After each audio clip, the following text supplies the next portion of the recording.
Bienvenue dans votre chronique Top Sortie, votre rendez-vous de bonnes idées loisirs et activités pour le week-end.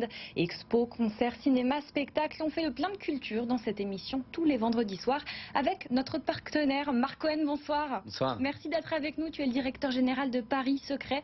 Comment vas-tu ? Ça va très bien et toi? Très bien, et surtout ce soir on a un très beau projet qu'on va mettre à l'honneur. C'est un travail monumental, artistique et historique qui s'appelle Aura Invalide. Pour en parler avec nous ce soir on reçoit Thibaut Manchon. Bonsoir. Bonsoir, merci pour votre accueil. Merci d'être venu, surtout vous êtes le président de l'agence Cultival.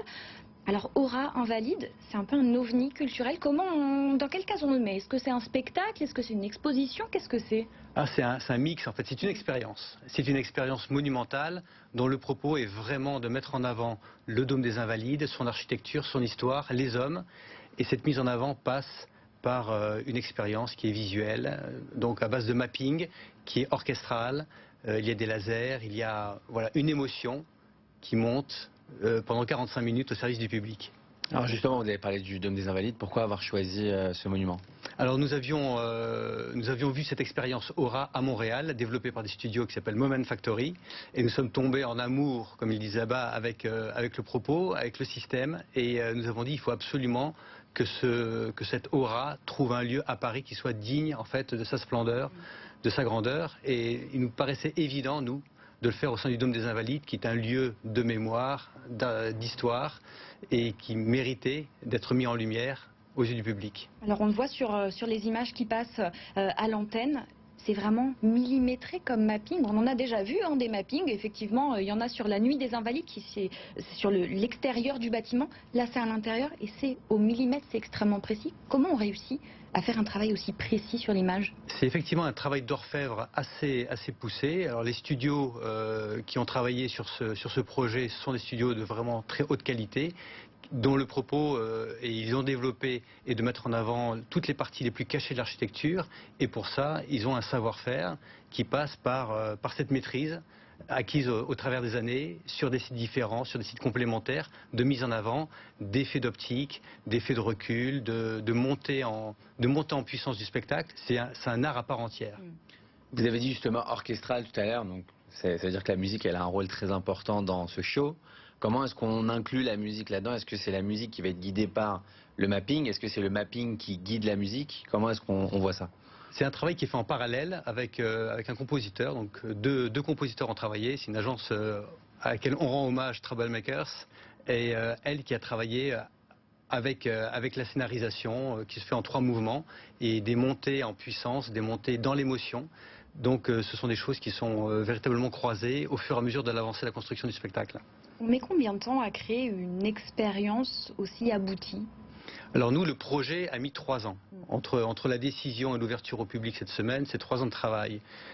Sur la partie créative et la composition, là c'est 1 an et demi. Il y a un thème précis ou c'est la mise en avant? Vous avez parlé de l'architecture, mais est-ce qu'il y a une thématique derrière ça? Est-ce que ça veut faire passer un message particulier?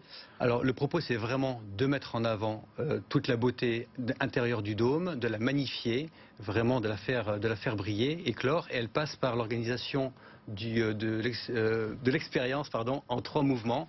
Le premier qui est l'élévation, donc la lumière permet de percevoir la manière dont le monument a été élevé. Ensuite, la mémoire, qui est la mémoire des hommes illustres qui sont au sein des Invalides.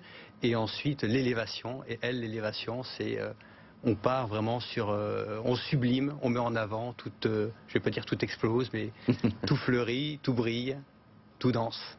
C'est une expérience, comme on le dit, à la fois musicale, artistique, historique aussi. C'est important d'avoir ce volet-là dans un lieu comme les Invalides. Alors c'est absolument fondamental. Et en fait la construction du scénario s'est faite avec les équipes de conservation du musée de l'Armée qui sont intervenues dès le début de la narration et qui ont validé non seulement la manière dont l'expérience allait être conduite, mais chacun des éléments, chacune des matières, toute la symbolique qui a pu être mise en avant ont été validées avec eux. Donc ça vient d'ouvrir, j'imagine que les gens courent et c'est un peu pris d'assaut. Comment on fait pour pouvoir pas manquer sa place? Ça va durer combien de temps? Alors ça va durer plusieurs années. Donc, nous sommes au sein du Dôme des Invalides pour longtemps, avec l'idée de renouveler le contenu au fur et à mesure. Pour pas manquer sa place, il faut les réserver sur aura-invalide. Et c'est vrai que les premières séances sont déjà prises d'assaut, donc voilà, c'est à partir de la semaine prochaine maintenant, donc ne tardez pas. Pour le moment, c'est aux Invalides, on a compris, pour un petit bout de temps. Donc, on n'est pas obligé de courir tout de suite. On peut prendre son temps, être patient, y aller dans quelques semaines. Est-ce que l'objectif aussi, c'est peut-être de réitérer cette expérience dans d'autres lieux historiques de Paris ? Nous, ce qui nous passionne véritablement, c'est mettre en avant le patrimoine. Certaines parties du patrimoine qui sont un petit peu endormies, qui sont un petit peu oubliées, de le révéler aux yeux du public et d'aider un nouveau type de public à découvrir ce patrimoine, surtout les jeunes principalement, qui parfois rebutent un petit peu à entrer dans ces immenses lieux où ils ne voient pas véritablement quel pourrait être l'attrait. Donc le propos, c'est vraiment d'attirer une nouvelle typologie de visiteurs et leur donner envie, après l'expérience, de savoir, de découvrir, d'aller plus loin. Bah, moi, j'ai eu l'occasion avec l'équipe d'y aller, donc juste, j'ai plus d'autres questions à part dire allez-y parce que c'est vraiment super, quoi. Merci beaucoup. Merci. Il faut foncer, c'est magnifique. En termes de public, vous dites qu'il faut attirer un petit peu plus de jeunes. Est-ce que c'est adapté aux enfants aussi ? Oui, tout à fait, c'est adapté aux enfants. Notre recommandation était à partir de 7 ans. Et dans la pratique, les séances tests que nous avons organisées sont faites avec des invités qui sont venus avec des enfants en bas âge, même 2-3 ans. Il y a une petite fille qui m'a dit c'était la plus belle soirée de ma vie. Donc voilà, j'ai pris ça comme une déclaration d'amour. Je lui dis que ça la resterait sans doute, puisque j'espère qu'elle reviendra souvent et que ça restera une très belle soirée pour elle. Est-ce qu'on peut se présenter en termes d'infos pratiques réellement pour ceux qui nous regardent, qui ont envie d'y aller tout de suite? On peut se présenter tout de suite aux Invalides pour pouvoir y assister, ou il faut réserver sa place? Non, c'est une réservation en ligne à l'adresse que j'avais indiquée ou sur cultival.fr. Et donc vous avez accès directement à la billetterie. Il vaut mieux effectivement réserver un peu en amont.